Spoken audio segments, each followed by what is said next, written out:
For example ఇప్పుడు మదనపల్లి ఇక్కడ tomato 100 రూపాయలు అయిపోయిందట. ఇప్పుడు ఇక్కడ మరి అప్పుడు 120, 150 అంటారు. ప్రభుత్వాలనే తిడతారు తప్పించి జనం ప్రకృతి వైపు ఇచ్చి ఇవ్వాలనుకో. ఇది 2 నెలలు ఉంటది సమస్య.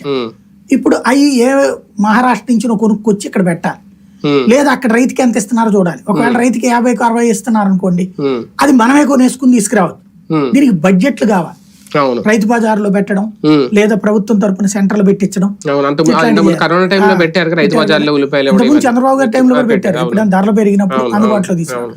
నన్ను అడిగితే దానికంటే సివిల్ సప్లై స్టోర్స్ లాగా రేషన్ షాపులు మార్చేసి నెల పొడుగునా కొనుక్కోమంటే సబ్సిడీదారులకి పండగ, వీళ్ళని జీవితకాలం గుర్తుపెట్టుకుంటారు. అంటే అప్పుడు ఓన్లీ వైట్ రేషన్ కార్డు ఉన్న వాళ్ళకి వస్తాయి, అంతే. అవసరమైతే పింక్ వాళ్ళకి కూడా పెట్టండి. సన్నబియ్యాన్ని 25 రూపాయలకు పెట్టండి తీసుకొచ్చి.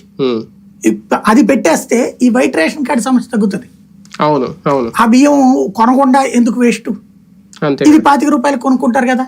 పంచదార వేలకు కూడా ఇవ్వండి, పంచదార వేలకు కూడా 2 కిలోలు ఇవ్వండి, గుర్తు పెట్టుకుంటారు. ఇప్పుడు ఇది సమస్య పరిష్కారం కావాలంటే సింపుల్ లాజిక్ ఏంటంటే వైట్ పింక్ తీసుకోండి, లేదా వైట్ మీ పసుపు కార్డు పెట్టుకోండి, ఏదో ఒక కార్డు పెట్టండి, పెట్టేసి